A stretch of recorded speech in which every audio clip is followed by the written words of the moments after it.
On October 8, 2025, Canadian Prime Minister Mark Carney met U.S. President Donald Trump in Washington for what was supposed to be a routine meeting. Instead, Carney shocked the room. He offered to revive the long-dead Keystone XL pipeline in exchange for the removal of harsh U.S. tariffs on Canadian goods. This was no ordinary trade talk. It was a bold gamble to reset the economic relationship between two uneasy allies. Trump, a longtime pipeline supporter, was immediately intrigued. Both leaders ordered their teams to explore the details, signaling a major shift in North American trade strategy. Carney, a seasoned economist, reframed the pipeline as an economic solution, not just an environmental flashpoint. He challenged the U.S. to choose protect domestic industries with tariffs or secure a reliable energy supply from Canada. The proposal forced both sides to confront tough questions about energy security and economic interdependence. The U.S. Canada relationship has grown tense, with old certainties gone. Carney acknowledged this, saying, "Our relationship will never again be what it was. We understand America first." Rather than nostalgia, Carney's move was pure pragmatism, speaking the transactional language of the Trump era. The Pipeline-for-Tariffs plan is a direct appeal to Trump's deal-making instincts. For Canada, it's a high-stakes attempt to break free from economic pressure. For the U.S., it's a chance to resurrect a project Trump once championed. The stage was set for a new kind of negotiation, one that could reshape the future of both countries. Keystone XL is more than a pipeline. It's a symbol of a decade-long clash over energy, environment, and politics. Proposed in 2008, it was meant to carry Canadian oil to U.S. refineries, promising jobs and billions in revenue. But environmentalists fiercely opposed it, warning of spills and climate risks. The project became a political football, approved and canceled by successive U.S. presidents. Obama rejected it in 2015, Trump revived it, Biden killed it on his first day in office. Billions were lost, and the pipeline was left as a ghostly reminder of bitter battles. Carney's proposal to resurrect Keystone XL is stunning. He's reopening a divisive debate many thought was over. The question: can economic incentives overcome the project's haunted past? Reviving Keystone means confronting old wounds and reigniting a fight that once defined climate politics. The stakes are higher than ever. Carney's bold offer is a direct response to punishing U.S. tariffs squeezing Canada's economy. The most damaging, a 50% tariff on Canadian steel and aluminum, crippling industries and threatening jobs. The auto sector faces a looming 25% tariff, putting hundreds of thousands of jobs at risk. These tariffs, justified as America first, have shattered decades of cross-border integration. Canada argues its industries are partners, not threats, and that tariffs hurt both sides. Diplomatic efforts failed, the tariffs remain. Now Carney is trying a new tactic, offering a major energy concession to break the deadlock.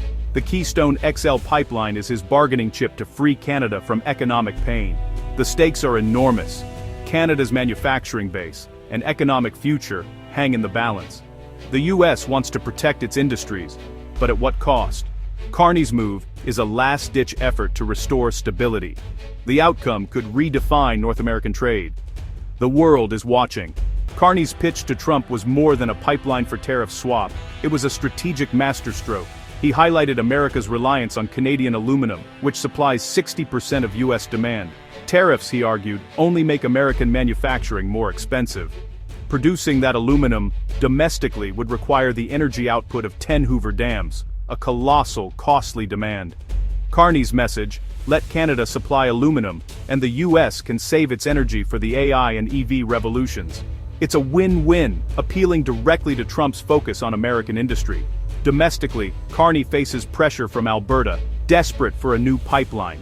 His proposal addresses both U.S. and Canadian interests, moving beyond old appeals to friendship. This is transactional politics, mutual benefit, not sentiment. The stakes: energy, jobs, and the future of two economies. The logic is clear-eyed and pragmatic. Carney's proposal has split Canada down the middle. Alberta's leaders and the oil industry are thrilled, seeing Keystone XL as a lifeline for jobs and revenue. They praise Carney's move as a smart way to leverage Canada's resources and fight U.S. protectionism. But opposition is fierce in Quebec and British Columbia, where environmental concerns dominate. The Bloc Québécois and BC's premier condemned the plan as a betrayal of climate commitments. Environmental groups warn it would lock Canada into a high-carbon future. The political battle is intense, economic interests versus environmental values. Even if a deal is struck with the U.S., the fight at home will be bitter. Carney faces a divided nation with no easy path forward. The debate is about more than a pipeline, it's about Canada's identity. The outcome will shape the country's future. Even if Carney and Trump reach a deal, a huge question remains: who will build the pipeline?